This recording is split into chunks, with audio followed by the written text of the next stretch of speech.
pagkakataon upang makapagpasalamat. Gusto lang ko lang ho ninyong marinig kung sino-sino po yung nagtulong-tulong upang tayo po ay makakain. Hindi po to ang first time ni Sister Maya at Brother Cyril na nakapagdala ng pagkain sapagkat sila po ay tumulong na minsan at tumulong uli ngayon. Nauna na po kami nakapag-feeding sa kababaihan, 100 inmates, okay, at saka a portion ng mga kalalakihan sa tuktukan. At saka dito po, ito po yung pangalawang feeding bilang bahagi ng aming first year anniversary ng jail ministry. Okay? So unang-una po, ang Cassandra Pierre Pharmaceuticals, nagpapasalamat po kami, Ma'am Cassandra. Maraming salamat. Hindi lamang po nagbigay siya para sa kakain, kundi nagbigay siya ng gamot. Hindi po siya nag-atubili na magbigay ng gamot. Naalala niyo ba na puro pigsa kayo dito?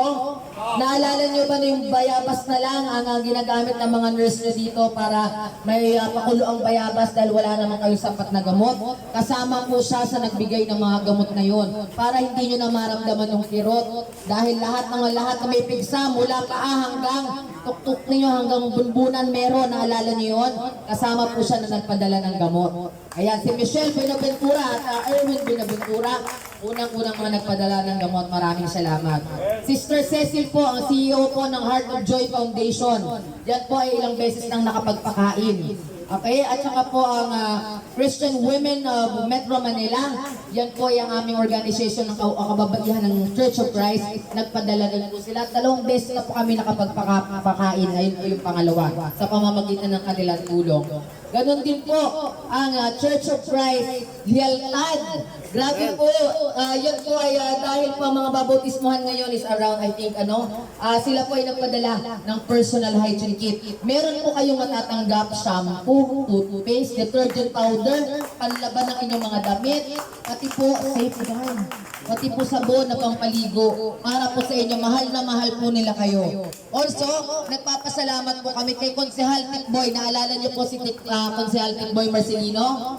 Naalala niyo may medical mission dito, kinalabit ko lang si Konsehal. Sabi ko, Konsi, kawawa naman, baka pwede pong mag-ano sa opisina niyo para makapagpakain. Naalala niyo po ba yun? Yun po yung lugaw, aros kaldo na merong manok na pinakain namin sa inyo. Yun po ay si Konsehal Tikboy, napakadali po niya talagang kalabitin para po sa kakain. Maraming salamat, Konsehal Tikboy. Also, we would like to thank CAA Church of Christ Las Piñas. Grabe po, hindi ko pa nakita mga elders nila at ministro pero nagbigay po sila. Kahapon o kaninang umaga po yun. Nagpapasalamat po kami sapagkat nagmamalasakit sila sa inyo, hindi pa niya kayo nakikita. Maraming salamat. Ganun po ang pag-ibig na ibinibigay ng Diyos. Okay? So maraming salamat din po sa Harvest for Christ Foundation. Nakabahagi po ng aming pagpapakain sapagkat napakarami niyo po hindi po namin kaya ni Brother Cyril. Hindi po nakakalang si Brother Cyril ay Grab Food Rider. Sino dito ang Grab Food Rider bago sila napunta sa dakong ito? Diba? Yun lang. At ako naman po ay nag-aalok lang ng mga kakanin sa Facebook at hindi po regular. Pero sa pag-uumapaw na pag-ibig sa amin ng Diyos, ginagawa namin lahat alang-alang sa pag-ibig niya sa inyo. Kaya po lahat gagawin namin ni Sister Maya, susulat kami para po meron kaming madadala, may maipapakain kahit paano. Ayan. Maraming salamat din po. So of course, Church of Christ Pembo, mahal na mahal po namin mag-asawa yan. Sila po ay kasama namin sa lahat na may kinalaman sa Jail Ministry.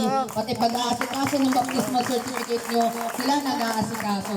Napaka-grateful po kami sa Church of Christ Pembo. Also po, Grace Verte, ang mag-asawang Grace and Arman Verte.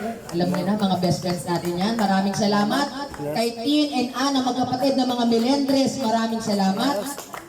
Sister, ang aking kaibigan and former office mate, Ami Magbanwa, Diana, Coach Diana, maraming salamat. Ang aming, alam ko kung mag-anak namin to, Sister Leia Conte, of course, Pastor John, yung iba ayaw magpakilala. Pag nagbibigay sila, ayaw nila magpakilala sapagkat Diyos na ang nakakaalam ng kanilang pagbibigay. Okay, meron din po, of course, ang isa sa mga mag-asawang Sister Ubita and Brother Ay, Brother Ben and Diane. Ayan. So, si Pastor Jerry, alam naman natin yan kanina. Doon na nga sa tarpaulin ang kanyang pangalan. Sapagkat napaka-grateful natin sa pagmamahal ni Pastor Jerry sa mga inmates po na to na nasa harapan natin. Marami na sa inyo, alam niyo ba bakit namin ginagawa ang ginagawa namin?